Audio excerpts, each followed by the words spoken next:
আমরা যদি দেখি যে মানবতা বিরোধী অপরাধে জড়িত থাকার অভিযোগে আন্তর্জাতিক অপরাধ ট্রাইব্যুনাল কারো বিরুদ্ধে আনুষ্ঠানিক অভিযোগ দাখিল হলেই তিনি নির্বাচনে অংশ নিতে পারবেন না। সম্প্রতি আন্তর্জাতিক অপরাধ ট্রাইব্যুনাল আইনে এমন সংশোধনী আনা হয়েছে।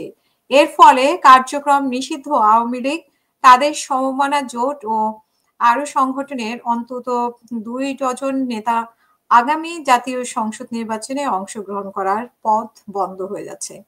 আন্তর্জাতিক অপরাধ ট্রাইব্যুনালের আইন সংশোধন করে গত সোমবার গেজেট প্রকাশিত হয়। এতে বলা হয়েছে যে কোনো ব্যক্তির বিরুদ্ধে আনুষ্ঠানিক অভিযোগ দাখিল হলে তিনি সংসদ সদস্য নির্বাচিত হওয়ার অযোগ্য হবেন। এছাড়া কোনো স্থানীয় সরকার প্রতিষ্ঠানের সদস্য, কমিশনার, চেয়ারম্যান, মেয়র বা প্রশাসক হিসেবে নির্বাচিত হতে পারবেন না, এসব পদে নিয়োগ পাবেন না। এমনকি প্রজাতন্ত্রের কোনো সেবায় নিয়োগ পাওয়ারও অযোগ্য এবং সরকারের কোনো অফিসে থাকতে পারবেন না। তবে পরবর্তী সময়ে যদি কেউ ট্রাইব্যুনাল থেকে অব্যাহতি পান বা খালাস প্রাপ্ত হন, তাহলে তার উপর থেকে এই অযোগ্যতা তুলে নেওয়া হবে।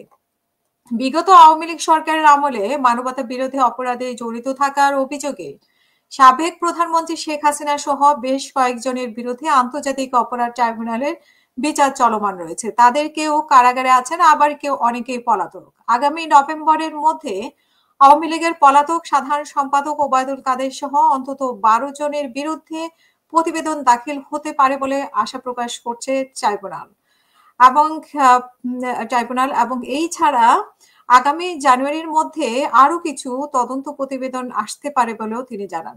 গত বছর বৈষম্য বিরোধী আন্দোলনের সময় জুলাই আগস্টের হত্যাকাণ্ডের ঘটনায় মানবতা বিরোধী অপরাধের 7 মামলায় আনুষ্ঠানিক অভিযোগ দাখিল করা হয়েছে আন্তর্জাতিক অপরাধ ট্রাইব্যুনালে। আদালত এইসব অভিযোগ আমলে নেওয়ার পর চলছে বিচার কার্যক্রম। কয়েকটি মামলার সাক্ষ্য গ্রহণ চলছে, আর শেখ হাসিনা সহ 3 জনের বিরুদ্ধে মামলা সাক্ষ্য গ্রহণ হয়েছে। শেখ হাসিনা ছাড়াও এই মামলায় অন্যান্য আসামিদের মধ্যে রয়েছেন সাবেক স্বরাষ্ট্র মন্ত্রী আসাদুজ্জামান খান কামাল, জাসদের সভাপতি হাসানুল হক ইনু, আওয়ামী লীগের যুগ্ম সাধারণ সম্পাদক মাহবুবুল আলম হানিফ, সাবেক সংসদ সদস্য মোহাম্মদ সাইফুল ইসলাম, কুষ্টিয়া জেলা পরিষদের সাবেক চেয়ারম্যান সাদরুদ্দিন খান, কুষ্টিয়া জেলা আওয়ামী লীগের সাধারণ সম্পাদক আসগর আলী এবং কুষ্টিয়া সিটি আওয়ামী লীগের সাধারণ সম্পাদক আতাউর রহমান আতা। নিষিদ্ধ সংগঠন ছাত্রলীগের রংপুর বেগম রোকেয়া বিশ্ববিদ্যালয়ের নেতা ইমরান চৌধুরী আকাশ। প্রসিকিউশনের সূত্রে জানা গেছে যে আগামী নভেম্বরের মধ্যে তদন্ত প্রতিবেদন জমা হবে অন্তত 12 জনের বিরুদ্ধে। তাদের মধ্যে রয়েছেন আওয়ামী লীগের সাধারণ সম্পাদক ওবায়দুল কাদের, সাবেক মন্ত্রী আনিসুল হক, সাবেক মন্ত্রী শাহজাহান খান, সাবেক প্রধানমন্ত্রীর উপদেষ্টা সালমান এফ রহমান, সাবেক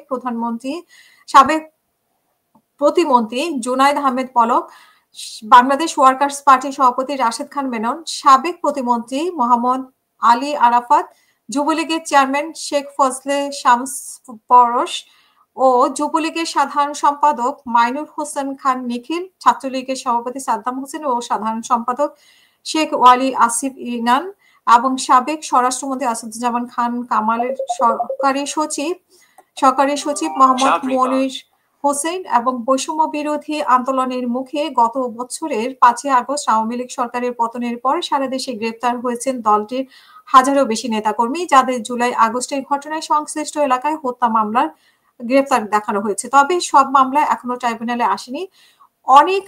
অনেকে আবার গ্রেপ্তারে এড়াতে ভারত সহ বিভিন্ন দেশে আশ্রয় নিয়েছেন। জুলাই আগস্ট হত্যাকাণ্ডের ঘটনায় মানবতা বিরোধী অপরাধের মামলায় গ্রেপ্তার হয়ে বর্তমানে কারাগারে রয়েছেন আওয়ামী লীগের নেতা Amir Hossain Amu, Kamrul Islam, lieutenant colonel Faruk Khan, Abdur Razzak, Kamal Ahmed Majumdar, Mohammad Dastagir Gazi, doctor Dipu Moni এবং সাবেক এমপি সালাইমান সেলিম, ঢাকা উত্তর সিটি কর্পোরেশনের সাবেক মেয়র আতিকুল ইসলাম, শেখ হাসিনার সাবেক উপদেষ্টা তৌফিক আলাহি চৌধুরী। মহাখালী তেজগাঁ এলাকায় হত্যাকাণ্ডের ঘটনায় করা মামলায় গ্রেপ্তার আছেন সাবেক কাউন্সিলর নাসির।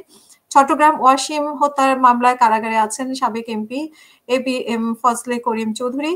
কক্সবাজার আওয়ামী লীগের নেতা ও কাউন্সিলর একরাম হত্যার মামলায় কারাগারে রয়েছেন আওয়ামী লীগের সাবেক এমপি আব্দুর রহমান বদি। এছাড়া রাজধানী উত্তরা পূর্ব থানা আওয়ামী লীগের শিক্ষা বিষয়ক সম্পাদক মোহাম্মদ শাহিনুর মিয়া, উত্তরা পশ্চিম থানা আওয়ামী লীগের সভাপতি মনোয়ার ইসলাম চৌধুরী, আরো অনেকেই আসলে এখানে সবার নাম না পড়লেও হবে। আপনারা নিশ্চয়ই জানেন, অনেকেই ইতিমধ্যেই জেনেছেন। আইন সংশোধনী করে গত মঙ্গলবার ট্রাইব্যুনাল প্রাঙ্গণে সাংবাদিকদের প্রশ্নের জবাবে চিফ প্রসিকিউটর তাজুল ইসলাম বলেন, "মূল বিষয় হলো কোন ব্যক্তির বিরুদ্ধে যদি ট্রাইব্যুনালে আনুষ্ঠানিক অভিযোগ দাখিল করা হয়, তাহলে তিনি বাংলাদেশে কোনো নির্বাচনে অংশগ্রহণের যোগ্যতা হারিয়ে ফেলবেন। অর্থাৎ তিনি জাতীয় নির্বাচনে দাঁড়াতে পারবেন না, স্থানীয় সরকার নির্বাচনে অংশগ্রহণ নিতে পারবেন না এবং একইভাবে সে ব্যক্তি সরকারি চাকরিতে থাকতে পারবে না।" এমনটি জানিয়েছেন। তাহলে আর বাকিদেরকে আমরা যোগ্য বলে দাবি করব কিনা? বাকিরা মানে সংসদ নির্বাচনে অংশগ্রহণ করতে পারবে কিনা সেটার ব্যাপারে আমরা স্পষ্ট বার্তা চাই এবং কিভাবে পারবেন, কোন আ মানে আওয়ামী লীগ নামেই পারবেন নাকি অন্য কিছু কোন দল থেকে দাঁড়ালেও পারবেন, সেই ব্যাপারে আসলে সুনির্দিষ্ট নীতিমালা আমরা জানতে চাই।